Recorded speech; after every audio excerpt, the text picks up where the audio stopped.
साथियों नमस्कार, मैं हूं राजेश शर्मा और आप भारत चक्र न्यूज देख रहे हैं। बिहार विधानसभा चुनाव के पहले चरण के नामांकन की अंतिम तिथि खत्म होने के बावजूद इंडिया गठबंधन में सीट बंटवारों को लेकर कोई आधिकारिक घोषणा नहीं हो सकी है।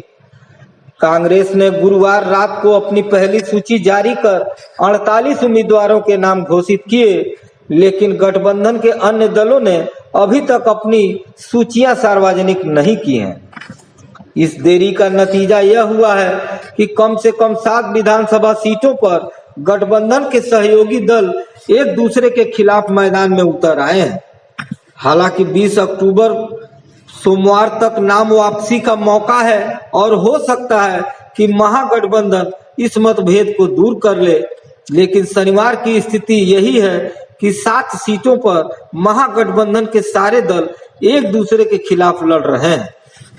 इंडिया गठबंधन के नेता इसे मित्रवत मुकाबला बता रहे हैं, लेकिन सत्ताधारी दलों ने इसे गठबंधन के भीतर टकराव के रूप में पेश किया है। दिल्ली से पटना तक कई दौर की बैठकों के बावजूद सीट की साझेदारी पर कोई सहमति नहीं बन सकी, जिसके चलते राष्ट्रीय जनता दल, कांग्रेस, विकासशील इंसान पार्टी और कम्युनिस्ट पार्टी ऑफ इंडिया ने नामांकन की अंतिम घड़ी तक टिकट बांटे।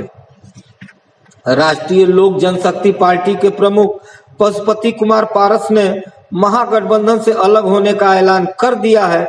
उन्होंने कहा, हमने महागठबंधन के साथ गठबंधन बनाने के लिए काफी प्रयास किए, लेकिन गठबंधन नहीं हो सका। हमने फैसला किया है कि हम अकेले चुनाव लड़ेंगे। मुझे उम्मीद है कि चुनाव के पहले चरण में हम अच्छी संख्या में सीट जीतेंगे। इस बीच वीआईपी प्रमुख मुकेश सहनी शुक्रवार को घोषणा की कि वे आगामी विधानसभा चुनाव नहीं लड़ेंगे।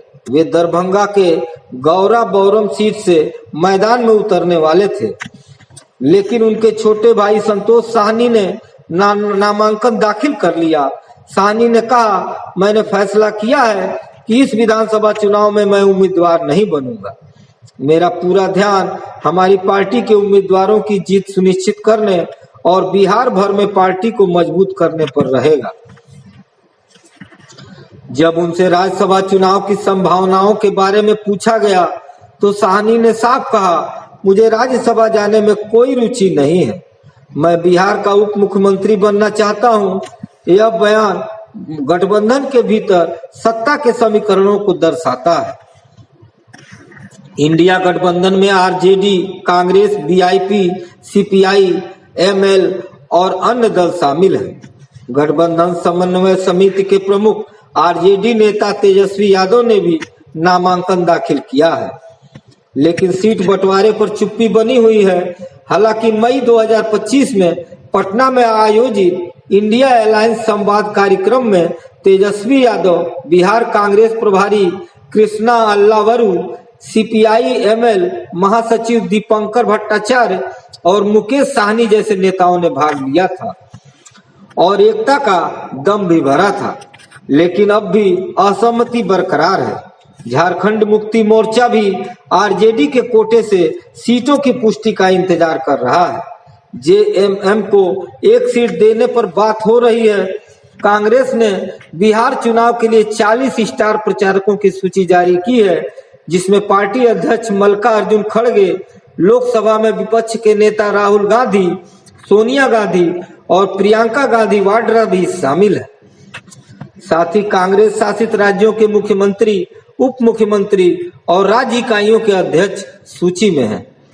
पहले चरण के लिए अंतिम दिन कई बड़े नामों के नामांकन दाखिल किए गए। इसमें मंत्री मंगल पांडे और जीवेश मिश्रा, लोक गायिका मैथिली ठाकुर और भोजपुरी गायक खेसारी लाल यादव, झारखंड के घाटशिला उपचुनाव के लिए भाजपा के बाबूलाल सोरेन और जेएमएम के सोमेश चंद्र सोरेन ने भी नामांकन दाखिल किया। ये घटनाक्रम बिहार चुनाव को और रोचक बना रहे हैं, जहां महागठबंधन और एनडीए में एकता सबसे बड़ी चुनौती बनी हुई है। साथियों, आज की खबरों में बस इतना ही। कल फिर मिलते हैं देश दुनिया की बड़ी खबरों के साथ। आप देखते रहिए भारत चक्र न्यूज। नमस्कार, जय हिंद।